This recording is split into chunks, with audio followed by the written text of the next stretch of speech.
All right, welcome to the fourth and final game of the evening. Up this time is Screaming Head. In this psychedelic 2D platformer, you are a walking head named Mr. Head, and your wives have been kidnapped by your own body. Now you have to scream your way back to them. This game is darkly comedic, bold, artistic, flips familiar gaming concepts on its uh, head, and head is capped here, Of so course it is. pun very intended, and has an amazingly punchy soundtrack. So, yeah, you may be able to tell from frame one here that this is kind of a fever dream. Yeah. Like, I wondered if they pulled Adult Swim games out of the grave to make one more game. the thing is, okay, its tone and content definitely remind me of Adult Swim. Its actual aesthetics remind me more of the gross out 90s. You know, Ren and Stimpy and all of the things that followed in that show's wake. Like this game dredged up for me memories I don't of. think they started it, but they were definitely one of the big ones. Oh yeah, I'm sure we could find a lineage tracing back for decades if we really wanted to, but Something, garbage pail kids, something. Well, yeah, the important thing is, though, I remember vaguely Garbage Pail Kids, but Ren and Stimpy just kind of hit like a fucking atom bomb in the 90s. It was very popular, yeah. Yeah, and that's the key. Since it was very popular, in fact, like in 1992, it was the most watched show in cable. That's why we got things like Two Stupid Dogs, things that I might one day torment my colleagues here, like the Brothers Grunt, or God help us, Mega Babies. please no. I'm hesitating on those for my own sake because I don't like 90s gross out. But you can kind of see it in the actual art, can't you? Yeah. Like, it's it's all very deliberately off-putting. And I suppose another thing here is, how do I put this? There's a lot more in the way of production values than I was expecting, because we have a cutscene here, a long one, and it's actually voice acted, not well, but I put that up to the fact that English is very clearly the creator of this game's at least second language, maybe third. I'm suspecting that this game is Italian. Haven't I told you to shut the fuck up? Not 100% sure, but few things kind of tip me off here. Like, at the end, they play La Donna e Mobile from Rigoletto, aka probably Pavarotti on the Three Tenors' most famous song. I know it's not theirs, but if you've heard it performed, it was probably by them. And that was actually bugging me a bit there, because it's one of those, where do I know this from deals? And then it hit me later. Anyway, and here Petty is in the actual game now. And it's quite literal. You are a head on feet. You are Mr. Head. And your one and only attack is screaming. And you've got to balance it out, or you're going to explode. Also, avoid the eyes. It was in the cutscene. Petty, stop collecting the eyes. Oh. Those are actually bad. Your own body explained it. Like, he's keeping an eye on you. Like, get it? So, and I get it. It flies in the face of conventional platformer logic. You see the eye icons and you go, ooh, free goodie. Yeah. No, that's a deceptive facade, because at the end of the level, you are rated on how many eyes you've got. And you're probably already dead. Or, technically speaking, your wife is... one of your wives is going to be dead. Because if you collect too many eyes, you have to start the level over again. I was not happy the first time I learned that. And yeah, you can't outright kill enemies unless you get the special weapon, what they call the pew pew. It's a pistol. Limited And shot. how do you fire a pistol as a head with feet on its neck? It attaches to your head. Ah. Like it's got How a do you little fire it as a... I hadn't really worked that out. I don't think the developer worked that out either. Like, I don't like maybe the tongue. Fair enough. Like, not the only item you get. Like, you also get like a propeller beanie, which I try to guess what that does. AKA the same thing it does in every other game that features a propeller beanie. It helps you jump.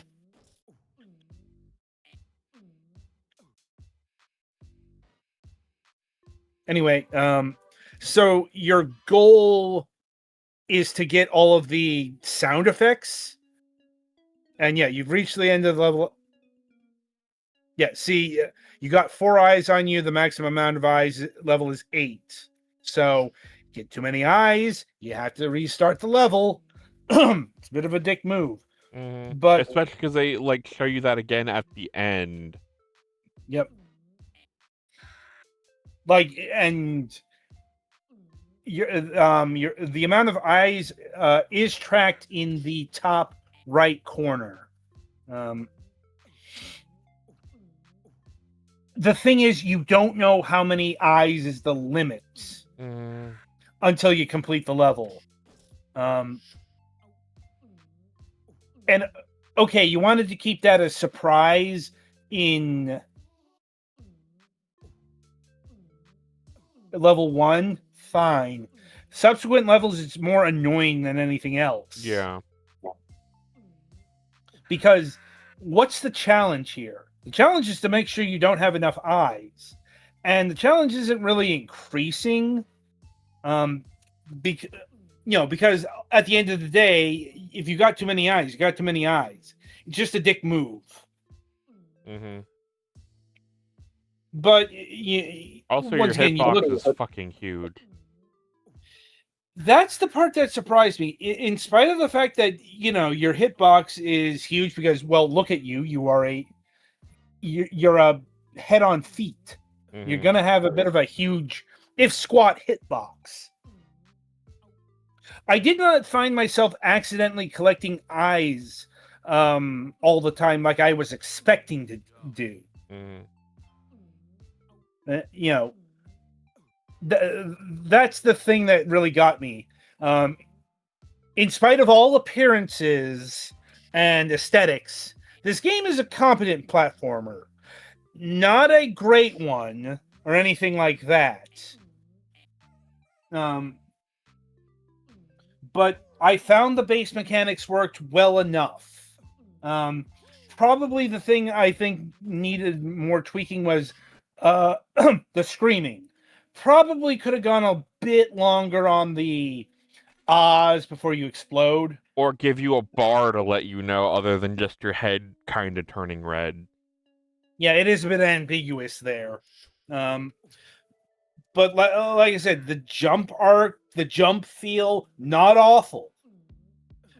Nothing special, but I take the supreme competence of this game as a positive, because once again, you look at this, you think it's going to play like shit, Mm-hmm. either intentionally or through incompetence. But no, it plays fine. Once again, not amazing. And it's got a bit of the masochistic platformer in it, in that, yeah, you're probably going to be restarting a whole bunch of times, but it's definitely not like Super Meat Boy and its ilk levels of restarting. Mm-hmm. Also, I think the levels might be a bit too long. Yeah. And also, like I'm they- not they- noticing any sort of checkpoints in the level, at least not yet. That's where I was going, because you don't get checkpoints. So you die, you have to start the whole thing over again. But I suspect that checkpoints were not implemented for another reason, and that's to keep your the eye counter.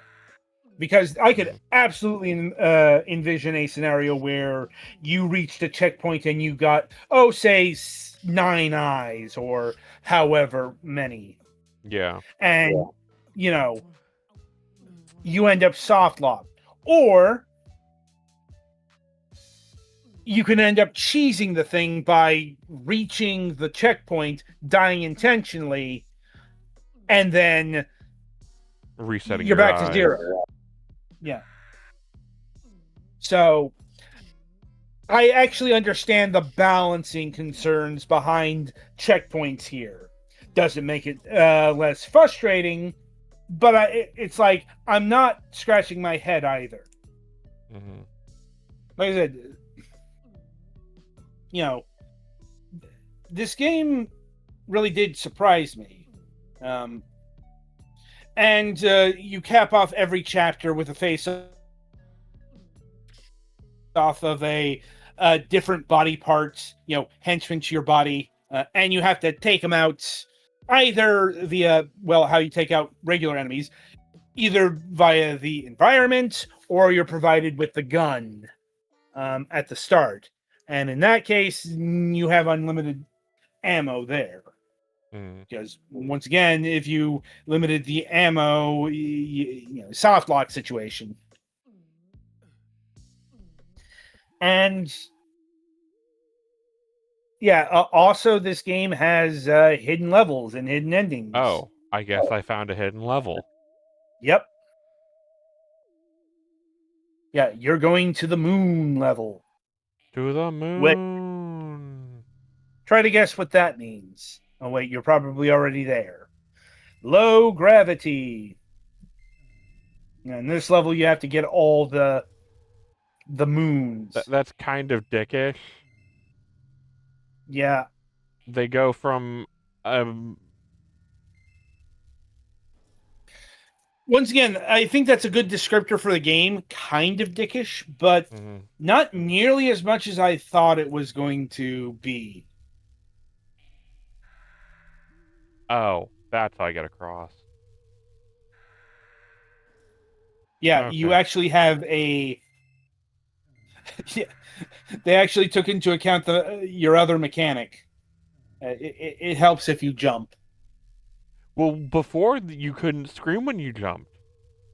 Well, remember, we're on the moon now, so things are different. Well, I get that, but at the same time, they've already showed me mechanics where I couldn't scream, where I couldn't jump, and now they're suddenly letting me do it. See, this is why it's important to do reviews, to let the developers know about these things. Indeed. Yeah, it's like you have to space out your Oz. Yeah, I'll be honest, the screaming... Like, I probably could have done without the screaming in general. Like, it's actually the most annoying of the mechanics. Yeah, again, this would be very much more helpful if I had a bar or something more concrete to let me know when I was about to run out. Yes. So I don't want to say this game is so okay it's average, because if nothing else, it's clearly not average. Like, just it's everything is very, very one of a kind. Not entirely, because I could name check a few games. Looking at you, Cruelty Squad, that this game clearly took inspiration from, but still never played anything quite like this as a platformer. Mm-hmm. Yeah, that being said, like, this game is absolutely not my cup of tea. Right. I don't think it's Petty's either. Nah. I'm And good I'm never willing to turning this back on once we're done with this review. Yeah, that's about how I felt. It's like when I got done with the boss level, I'm like, once again, I'm just stunned by the base competence here, because I was truly expecting a, like, worst game shitfest. But it's like, no. Mechanics are kind of dickish, kind of annoying, but there's a base competency here that I've not seen that I would not see in other games. Mm-hmm. That being said, I never want to look at this game ever again. Yeah. Yeah, you gotta use your screams until that starfish thing explodes. Yes. So that means pricing. How much are they asking for? Well, the magic number this day seems to be $10, $9.99. That's a bit too much. To note, there is a demo on Steam. If you like the demo, sure. Yeah, that's a bit much, though. Like, definitely, yeah, I definitely say Petty's advice is the best here. Try before you buy, because I get the feeling that this is one of those games you're either into it or you're not. Like, especially since this is a platformer, and the world isn't exactly hurting for platformers.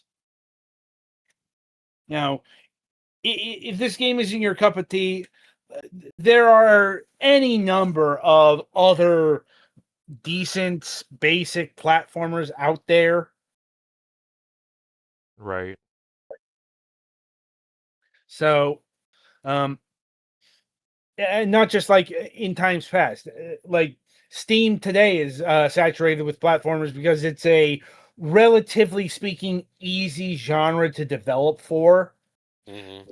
And I'm talking about the straightforward platformer, not the Metroidvania style.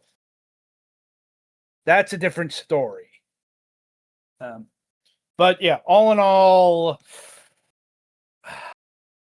I guess a slight recommendation if you can tolerate just how ugly everything is.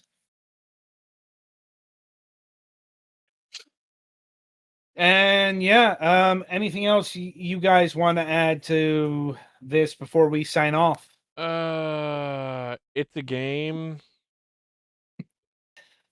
That's really all I got. If nothing else, the aesthetic is not being done all the time these days. Yeah. Yes. Like, there's what? Pizza. Let me look in my Steam library. Pizza Tower. Yeah. Was probably one of the more recent examples that use this kind of art style. Yeah, or a fellow Wario-inspired game, Super Anton Blast. Mm. It's just, I'm willing to bet those are much better games than Screaming Head here. Yeah, honestly, I liked Pizza Head or Pizza Tower. Yeah, Pizza Head. My brain is broken. Don't mind me. You might have just given the developer a sequel idea. Oh God, no. but yeah, Pizza Tower, I like its platforming a lot better. Honestly, Yeah. partly because it's in the vein of a momentum style akin to Sonic. Yeah. Anyway, so yeah, I think that'll about do it for Screaming Head here. And yeah, that'll about do it for this review session. Thankfully, it looks like the connection issues cleared up there a bit of time Yeah. ago. So, coming up on the week ahead, coming up on the week ahead. So, gonna be a light week because I mentioned on Wednesday, and yeah, things came true in the fact that the developer we had lined up never got back, just fucking ghosted. Wonderful. They were like, "Sure, let's chat." I'm like, then I never heard from them again. That happens way more often than I'd ever like it to happen. Such is Which, life. granted, is yeah. So, we're heading back to conversational footage. Certainly wasn't the intention to do it 3 Wednesdays in a row, but you know that's kind of the thing about hurting people. Sometimes it doesn't work out for one reason or another. Anyway, so we are returning to the video power wall. As we are going to take a look at season 2, episode 1, the WrestleMania NES Challenge, as we are going to see this mediocre fusion of GamePro TV and Captain N turn into a mediocre rendition of Nick Arcade. Interestingly enough, before Nick Arcade debuted, that doesn't necessarily mean they didn't get ideas off of Nick Arcade, because the thing would have been in production by the time this thing premiered. Mm. You know, one of those industry things. I'm not saying that they ripped off Nick Arcade, but I also can't disprove it either. Right. So, with that in mind, until next time, also no Friday show. We do have a new episode of MSP happening as well. So, until then, I shall wish you good gaming.